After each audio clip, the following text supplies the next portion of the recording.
njengoba la uNkulunkulu esebenza empilweni yakho, konke akwenzela kona ukwenzela ngoba kade vele ayekuhlelele kona. Njengoba uNkulunkulu ekubekele emhlabeni, izinto ezenzeke empilweni yakho izinto vele bekumele zenzeke ukuze wena ukwazi ukuqina, ukwakheka, ukuloleka, ukusizakala. Labantu abashiya impilo yakho, labantu abakubhetrayayo, lezi zinto lezi oyidiscover ngabo izinto okwakumele zenzeke ukuze wena uzokwazi uNkulunkulu ukumbona ngendlela ehlukile. Uma uNkulunkulu ekukhethile, abantu abaningi abavamile ukuhlala empilweni yakho. Bayeza for a certain season, behlale uma isiphelile basuke. Abakwazi ukuya kwenye isizini yempilo yakho ngezathu sokuthi uNkulunkulu akafuni ukuthi baye lapho, otherwise impilo yakho bazoyidelaya and nawe ngeke uzukwazi ukukhululeka ngoba ufuna ukuhlala kwi-level eyodwa. So bashiya ngesizathu futhi uma besikhombisa ukuthi bangobani, uma besibethraya, there is always a reason. USathane usekabi, ngeke asuke ajahe umuntu ongelutho. Uma ekubona ukuthi une-purpose nokuthi uNkulunkulu ukukhethile noma khona i-sign ye-anointing kuwena, uSathane uhlezi ekujaha. Kwesinye isikhathi ukuphuphe kukhona into ekujahayo, uthi uyaphaphama, uphaphame kanti vele wena usafe. Okusho ukuthi-ke impilo yakho vele ayizingela, ngoba phela uma engakufici usho ukuthi isandla saNkulunkulu sise empilweni yakho. Kubalulekile ukuthi ngale nkathi uNkulunkulu ekukhethile wazi ukuthi kunama-situations ongeke uzukwazi ukuthi feel free kuwona. Abantu futhi abangaboni into erongi ngawo. For example, uma kukhona umuntu okudlalwa ngaye, wena ngeke uzujabule, deep down kuzoba khona lokho ukuthi i-wrong lento leyo. Uma kukhona isimo webhayi bakhonza izithixo noma khona izinto ezenzakalayo ezi-wrong, umoya wakho uzokutshela ukuthi no, this is all wrong, and ngeke uzufeel right. It proves ukuthi wena ukhethiwe, you are destined for more. Yabona umuntu okhethiwe uba naloku kulamba komoya ongcwele, okulambela ubungcwele nokulunga ngesizathu sokuthi akekho yedwa.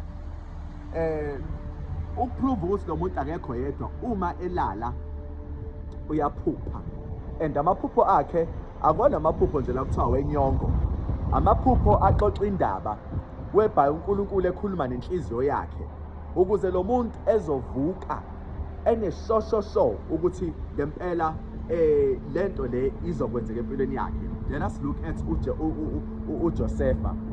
uJosefa wayekhuluma nobaba wakhe nabafowabo noma wakhe ethi ngiphophile, engathi inyanga nelanga nezinkanyezi zikhothama kumina. Ubaba wakhe athi uyagula wena, uthi mina noma wakho nabafowakho sokhothama kuwena. Little did they know ukuthi lokho kuzokwenzeka egcineni.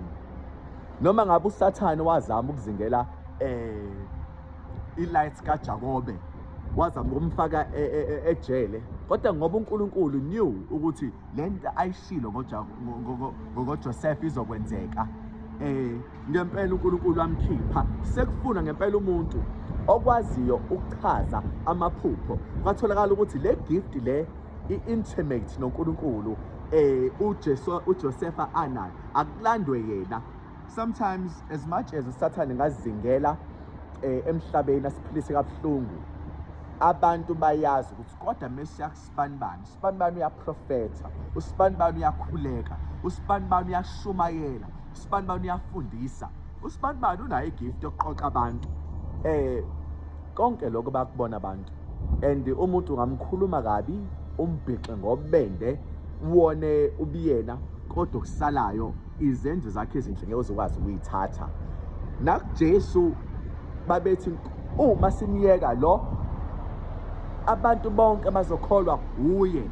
Kusho abafundisi ukuthi bebemyeka uJesu abantu bonke bazokholwa uye, ngoba enza imangaliso. Sebekhulumile kabi ngaye, bathi ukhipha amadimoni ngenkosi uBelzebuli, bakhuluma ngaye bathi uyindodana yokuphingwa, bakhuluma konke abakuthandayo ngaye. Kodwa asike sibheke la ukuthi uJesu uyabonakala esukumisa izisohla, evusa abantu abafileyo, enza imangaliso. Abantu bathi no, umuntu onoNkulunkulu uyakwazi ukwenza lokho, kodwa umuntu ongenawo uNkulunkulu ngeke enze lezi mangaliso uJesu azenzayo. To prove ukuthi uSathane ukazame ukusebenzisa abantu, imindeni, abangani, ama-business associates, ngoba vele usebenza kahle kwi-state of confusion. Ngale nkathi ekudida uSathane, into ayenzayo usuke efuna ukuthi aku-attack-e kahle, akumoshe kahle. Kodwa ngale nkathi wena uthi trust in God with all your faith and your hope, uthi trust in God, what happened is uyakwazi ukuya phambili. And noma ngabe abantu beba confused, bedideka, wena uyakwazi ukuya phambili. uNkulunkulu la uyazi ukuthi wena along the way in your journey uzodideka, uzoyikhohlwa ukuthi uba, which is why ekunikelele ngoJesu. uJesu uyasho ukuthi baba baxolele abakwazi abakwenzayo. There were people laphana ababazi kahle sibabenzayo, but uJesu knew ukuthi abazi, ngoba lokhu akuzo-introducer uthando lwangempela. Ngamkhumbula uStefane bemshaya ngamatshe, uthi Nkosi ungababaleli lesi sono lesi. NoJesu bemphenyeka emthini wehlazo, uthi Nkosi abakwazi abakwenzayo baxolele. Lolu uthando oludlulele. So ngikusho lokhu nakumina, njengoba ukhethiwe noma uthunyiwe noma uNkulunkulu esempilweni yakho, kuzoba khona abantu okumele ubaxolele abakonile. Baningi abantu nabo abangonile, kodwa esengiyithola futhi ngingenankinga nabo, hhayi ukuthi ngiyazenzisa ngoba nakho ngithi ngiyakholwa, kodwa manje esengibaxolele, ngibaxolele bele kude, kodwa nginayo i-right, it's within my right ukuthi umuntu ongamsondeza eduze bengathanda ukumsondeza eduze. If umuntu engekho good for me akimsondeza eduze, but that does not mean ukuthi ngixolelanga. Ngibaxolelile but bale. Sengisho ukuthi nakuwena ngale nkathi ubaxolela abantu uthi go on nempilo yakho, kodwa umuntu one-chaos umbekele, ngoba phela unalo lelo lungelo ukuthi umuntu one-chaos umbekele, hayi ukuthi kumele uxolele aze adlale ngawe. No, unalo ilungelo ukuthi umxolele umuntu, uqhubeke nempilo yakho uye phambili, ungalibi lo focus akele, ngoba ziningi izinto ey'dinga i-attention yakho, hhayi ubula. uNkulunkulu ke la into ayifunayo, ufuna ukuthi in your journey ubambelele kuyena, ungamyeki, ngoba ngale nkathi uNkulunkulu umyeka izinto ezenzakalayo, uyadideka. uSathane uyakwazi ukuthi abe opportunist, athi target ikhathi la khona o-confused kuzona, mase eyaqoqa, eyantshontsha kakhulu, uthi usiyaphaphama sekulate, sentshontshe zonke izinto. Baningi abantu la abake behambe beyojabula, siyaba ngakusasa umuntu usethi ifoni yami kuphi, ade babusisa abantu bejabula, kodwa bamtshontshela ifoni, ebabusisa ngemali yakhe. Okusho ukuthi ngale nkathi udidekile, kunabantu abakuthagetile, abangakuthandi, and ngale nkathi udidekile bayakwazi ukuthi besebenzise lokho ukuthi bekushaye phansi. I remember myself before, bengithi benginento ngibize bonke abantu sijabule, and njalo bengikwenza lokho, bengithanda abantu bebaningi. Indlela engangihlezi nginemali ngayo, kunezinto ngayo, nginabantu abahlezi bengilandela, belandela lokho ukuthi ngihleze ngibabusisa. Kodwa I could see ukuthi uma abange ngibabusisayo benezinto, there are conditions even to me, well-ke ngiyahlonipha into yomuntu, but ngabona ukuthi no, ngakhiwe ngenye indlela. umusa kaNkulunkulu engathi usebenza kabi mola ebumnyameni ngoba manje abantu osebenza kubona abawudeserve. How about le nhliziyo yami enkulu ngikhulekele uNkulunkulu ukuthi ayisebenzise endaweni right. Hawu nangu uNkulunkulu wangifundisa ukuthi it's okay ukuthi ukholwe. It's okay ukuthi as much as ukholwa uma uNkulunkulu ekubusisa ungasheshi ukuthi yes uma ngabe abantu bezopresenta izitori zabo ezibhlungu ngoba kukhona abantu abama-opportunist abazama ukutarget ukuthi ukuze ngimwise kumele ngiyicelise imali yakhe ukuthi ngizohamba ngoyisebenza, ukuze ngimwise kumele ngizama ukuthatha impahla yakhe ukuze ngizohamba ngoyisebenza, ukuze ngimwise kumele ngiboleke imali ngithi ngizoyikhokha ngingayibuyisi. There are many things that people do uma ngabe unomusa usebenzela uNkulunkulu. Bayadlala ngento wena osoft kuyona bayibuka as a weakness. So ngale nkathi inhliziyo yakho uNkulunkulu akuphe wena kaNkulunkulu unayo uyi-understanda. Nabantu abeza ngothando kuwena akumele bavumele kalula ngoba bazothi ayivele le ulungile ngizodlala ngayo uzophinda ngixolele. uNkulunkulu akafuni sibe ilima noma iwula. uNkulunkulu ufuna singafani nalabantu abaphisana ngefa labo njengalo owadayisa ngefa lakhe ngenxa nje yokudla okugodwa noma esekhala akwazanga ungena embusweni. Ingakho la kumele understand ukuthi upossessa igift enkulu uNkulunkulu sempilweni yakho, ungaphisani ngobungcwele bakho. This journey izosiza abantu abaningi. Usathane ke uyakwazi ukuthi abantu abakhethiwe abazingele akayeki namhlanje usathane bekuzingela. Usathane uyakwazi ukuthi day and night akubheke, bakubuka, banezibuko zamademoni abakubuka kuzona. Kunemithi nje abafike beyibeke endleleni abathi zonyathela la, uma unyathela udideke umqondo, inyama yakho engathi iba isidindi uvaleke. Kunezinto vele abazenzayo abayikhulumayo for them ukuthi impilo yakho beyi-attack belwe nayo. Kuningi abakwenzayo ngoba babi vele bona babona ukuthi ukuthakatha lokho, babone ngathi ukudlala. However, uma ngabe ula kuNkulunkulu wena uhambela uNkulunkulu, uNkulunkulu will take care of you.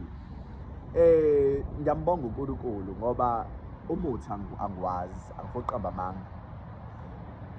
Wakuphalaza, wakuchatha izinto engingazazi. Sengiphila nje ngoNkulunkulu noma yikuphi la ngiyakhona. But ke ngiyengibazwele abantu uma ngabe bezovuka ngabo-2 nangabo-3 ubone umuntu ukuthi uyaphalaza noma uyagquma noma uyachatha noma uyaphahla noma wenza ezinye izinto. Ngeke ngisho ukuthi lo muntu lo esechathe kangaka kodwa uzokhompyutha nami. Mina vele obvious ngoba ngiyamthemba uNkulunkulu wami, noNkulunkulu wami ngiyamdemonstrate kubantu. Akena uNkulunkulu lo engigcina ngokukhuluma ngaye la ku TikTok noma ku Facebook, ku Twitter, ku Instagram, ku YouTube. uNkulunkulu engikwazi ukumdemonstrate. Owami uNkulunkulu abantu abangaziyo bayamazi. I'm not trying to brag. uNkulunkulu khona la uSathane avala umsebenzi khona. Wanginikeza umsebenzi wenye indawo. Wavala kumsebenzi kulowo ndawo, wanginikeza umsebenzi wenye indawo. Walebele nginikeza umsebenzi wenye indawo to prove to people ukuthi uNkulunkulu ophilayo. And abantu bebeza kwispace sikaNkulunkulu engikusona ngiyabamukela ngoba ngibamkelela ukuthi bebone ukuthi kukhona uNkulunkulu. Uma bebona ithamsanqa noma ilight beyihalela ngithi hayi uJesu ongaxutshi uhamba yedwa. Umuntu ke uma esebuka into yakhe ayichathele, ayiphalazela, ayiphahlela waze wakhipha imazi zakhe ukuze bemgqabe ebe nezinto extra azenzayo. Uma esefika kumina uyabona ukuthi bukani lo muntu akalibele eyithwesa imithwalo enzima, elibele engayinika ubuthongo kahle. Into ayenzayo nje ombheka ukuthi unoNkulunkulu, usizo uNkulunkulu kona konke, usizo uNkulunkulu kona konke.